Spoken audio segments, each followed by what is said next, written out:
Assalamualaikum warahmatullahi wabarakatuh. Kita teruskan cerita tentang Pythagoras setelah beliau sampai di Babylon. Beliau dapati bahawa matematik di Babylon ni jauh lebih hebat.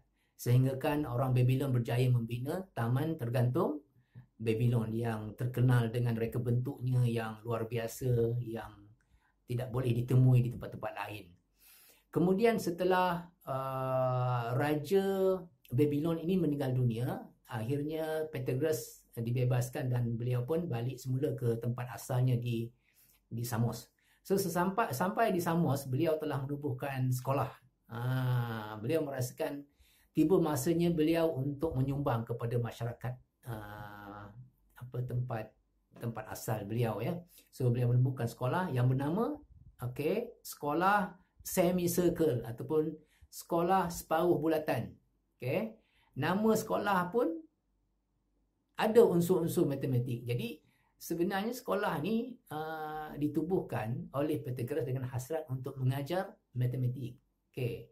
Tapi ada masalah sebab setelah dibangunkan sekolah ini, gurunya ada, iaitu Pythagoras, tetapi muridnya tak ada. Dah diletak mungkin dia punya, kalau zaman sekarang ni, banner ke apa ke di luar sekolah tu, tapi tak ada pun orang datang untuk datang daftar. Yang ada Pythagoras duduk seorang-seorang dalam sekolah tu. Dia kata, ni tak boleh jadi ni, dia kata. Kena keluar cari pelajar. So dia pun keluar mencari mungkin siapa-siapa lah agaknya yang berminat untuk datang belajar sekolah. Dia jumpa seorang budak. So dia kata kat budak ni, dia kata, adik nak belajar tak sekolah pakcik? Budak tu kata, tak belajar apa? Dia kata belajar matematik, belajar tentang falsafah.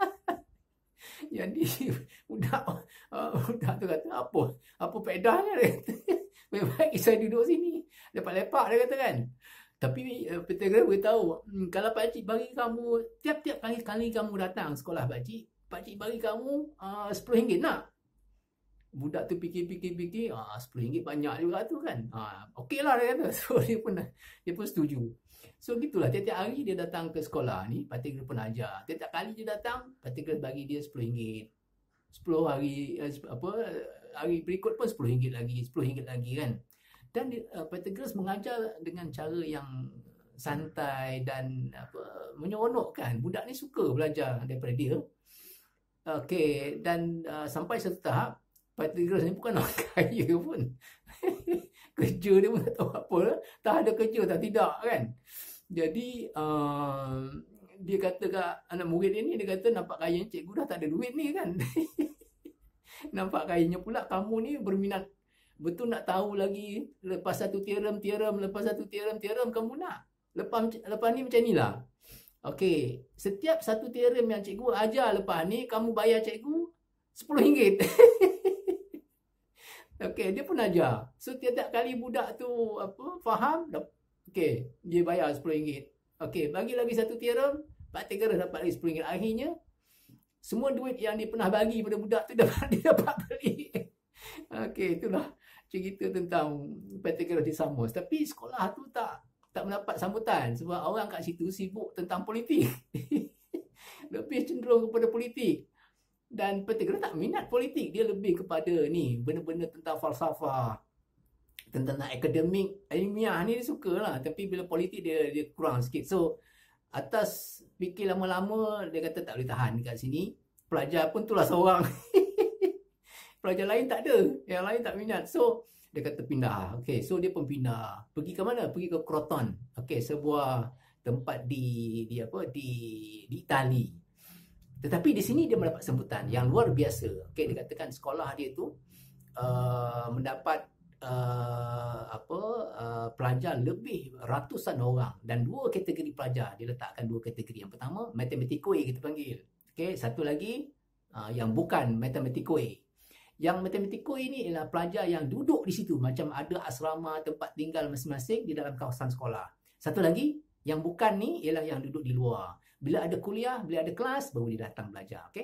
Dan Pythagoras memberi ataupun mempunyai ajarannya sendiri.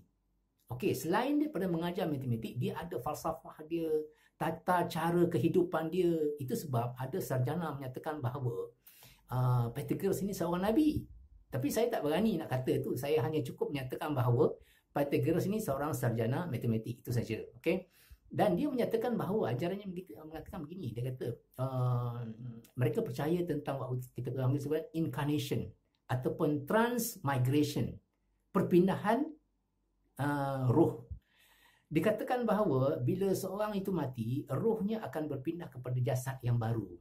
Dan jasad yang baru ini mungkin manusia, mungkin binatang. Itu sebabnya mereka tak makan daging. Sebab jika binatang itu disembelih untuk dimakan dagingnya, mungkin rohnya itu dulu adalah roh kaum keluarga mereka juga.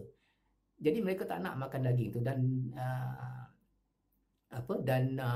mereka tak makan juga kacang. Kenapa? Sebab mereka berfikiran bahawa kalau makan kacang, okey, kecenderungan orang makan kacang ni dikatakan bahawa akan akhirnya makan daging. So untuk menjauhkan daripada makan daging itu, kacang pun jangan makan. Jadi orang kelompok jamaah Pythagoras ni memang tak makan kacang. Kacang-kacang mereka tak makan. Jadi ceritanya ialah macam ni. Mereka hanya menerima sistem nombor bulat dan nombor pecahan saja.